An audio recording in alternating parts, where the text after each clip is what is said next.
نستأذنك معنا اتصال. اتفضل. السلام عليكم ورحمة الله وبركاته. وعليكم السلام. اتفضل. دكتور عاطف، بس برحب لحضرتك، نشكرك على البرنامج وبنرحب بدكتور ياسر كثيرا. يعني مرحبا، الله يحفظك. انا بس عايز اعلق على شبهة ان علماء الدين او اهل الدين او السلفيين ما بيفهموش في السياسة. ماشي، اقول لحضرتك. فانا طب ممكن اقول تعليق او كده؟ اتفضل. احنا بنقول ان السياسة جزء من الدين، فيعني لو هو شعار او مجرد كلمة مفرغة فهيكون علماء الدين ما بيفهموش في السياسة، لكن هي كون السياسة من الدين وتم الدين في زمان النبي صلى الله عليه وسلم معناه صلاح ما فيه من السياسة لكل زمان ومكان. وذلك أيضا كان بفهم الصحابة وعلماء الأمة، ولم تكن السياسة والاقتصاد الإسلامي مدفون منذ عهد النبي حتى الآن، ونحن ننتظر من يخرجه أو يستخرجه ويتعلمه ويعلمه للناس، بل إن علماء الأمة الإسلامية في كل العصور يعلمون الناس السياسة كجزء من الدين. وفي السياسة الشرعية مؤلفات كثيرة جدا لا حصر لها على مر التاريخ الإسلامي كله. وحتى ان اختلفت المسميات الآن، فالإنسان هو الإنسان وما يصلح من سياسات لا تخرج عن شرع الله سبحانه وتعالى، وحتى الدول هي الدول وعلاقة المسلمين بها لا تخرج عن شرع الله سبحانه وتعالى.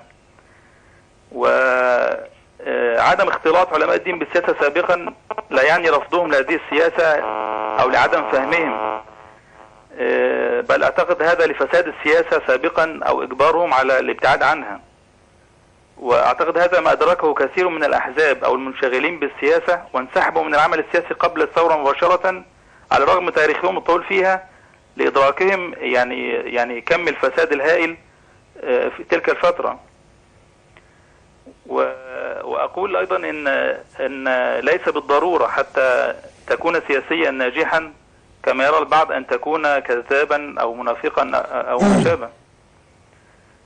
شكرا جزيلا، ربنا يبارك فيك. جزاك الله خيرا أخي الكريم، كلامك حلو جدا وأنا موافق عليه ومعضد له. بزيد على إن كلمة ساسة يعني قادة، خير من ساس الناس الأنبياء على رأسهم محمد صلى الله عليه وسلم، رغم أن هو ما عرف عنه ولا كذب صلى الله عليه وسلم قط، ولا خان عهدا قط، ولا خان أمانة قط.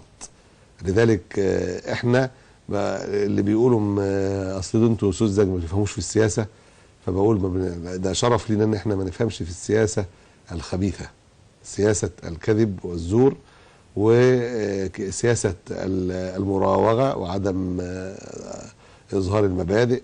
احنا بنقدم حاجة جديدة بالتأكيد، وبالتالي فجزاك الله خيرا. احنا سعداء بهذا الوصف، بس السياسة مواقف وممارسة. مواقف بالتأكيد كان لنا مواقف في كل القضايا ذات الأهمية في حياة الأمة. بتذكر أو بذكر من أول الثورة الإيرانية كان موقف متميز في التحذير من خطر الشيعة، وأظن أن كل الناس النهاردة مدركة لأن الشيعة خطر كبير جدا. ده كلام سياسي على كل مجتمعات المنطقة وليس على دول المنطقة، بذور الفتن الطائفية في كل مكان يوجد فيه. بقول كان لنا موقف واضح ومحدد من حرب الخليج وعدم وجود القوات الأجنبية التي ثبت أنها ضرر هائل على المنطقة كلها سياسيا. ده كان لنا موقف من حرب احتلال العراق، لنا موقف من غزة وفلسطين، لنا موقف واضح جدا من دعم المقاومة في أثناء حرب غزة، لنا موقف من اتفاق غزة أريحة أولا. كل دي كانت مواقف، بالإضافة إلى كل المعتركات السياسية الداخلية من قوانين، من يعني مسائل كلنا كان فيها طرح لها وتحديد موقف. خلال السنوات اللي فاتت اللي يراجع موقع صوت السلف، يراجع مجلة صوت الدعوة قديما في التسعينات اللي كانت بتصدر، سيجد لنا مواقف. أما الممارسة فكانت لأنها كانت مسرحية، ما كانتش دعوة، ما كانتش سياسة، ما كانتش ممارسة حقيقية، كانت مسرحية هزلية أولها التزوير وآخرها الموافقة داخل مجلس الشعب بالأغلبية الكاسحة المزورة. فإحنا قلنا لا، موازين القوى لا تسمح لنا بالدخول في تنازلات ولا بالدخول انفاق العمر فيما لا فائدة فيه.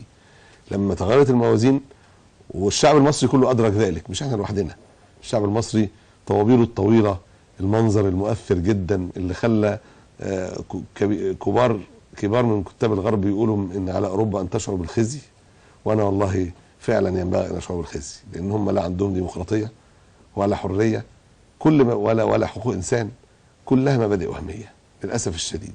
واللي عندهم حريه حقيقيه اللي هي حريه التحرر من الشهوات وعباده العبيد الى حريه عباده الله وحده لا شريك له هم اهل الاسلام. اللي عندهم شورى حقيقيه صادقه وليست مبنيه على تزوير اراده الناس او خداعهم او تخويفهم بالباطل وارهابهم، سحروا اعين الناس، سحروا افكارهم واسترهبوهم، خوفوهم اعظم التخويف بالباطل، وجاءوا بسحر عظيم. ولكن اقول اذا القينا ما معنا من ايات الله فسيبطل سحر السحر. واقول للاخوه خصوصا، بقول للناس عموما، كل ده من الزبد، وقد قال الله عز وجل فاما الزبد فيذهب جفاء واما ما ينفع الناس فيمكث في الارض. السلوكيات غير الاسلاميه اللي شوهدت اثناء الانتخابات هذه من الزبد وسيذهب جفاء، حتى ولو اثمرت في وقت معين ثمره ستكون ثمره مره ستذبل زهرتها سريعا، سيبقى الحق باذن الله تبارك وتعالى اظهر واعلى، وهو من التمحيص الذي يقع. هل سنقبل ان نستمر في هذا المسار باخلاقنا بمبادئنا، ام اننا سنسير مع الناس، او اننا سنغير نيتنا؟ لان حاجه عاديه جدا عند الناس ان نطلب الرئاسه، واحنا بنقول لا، طلب الرئاسه ده نيه فاسده، وان احنا بنقول ان احنا ده بتفرض علينا. انا اتذكر فضيله اخونا الكريم الشيخ عبد المنعم الشحات ان هو بيكاد يبكي واحنا بنكلفه ان هو يكون مرشح في الدائره، فعلا في غايه الضيق ان كلف بذلك، ويحاول محاولات مستميته لتغيير ذلك. انا يعني هذا افرحني، وزي قلت له باذن الله موفق على اي الاحوال باذن الله تبارك وتعالى، لان الرسول صلى الله عليه وسلم قد قال تجدون احسن الناس في هذا الشأن، شأن الولايات ونحو ذلك، اشدهم له كراهيه. واخوه كتير افاضل كذلك ما قبلوا ذلك الا استجابه لنصره الاسلام وخدمه ومصلحه للبلاد والعباد.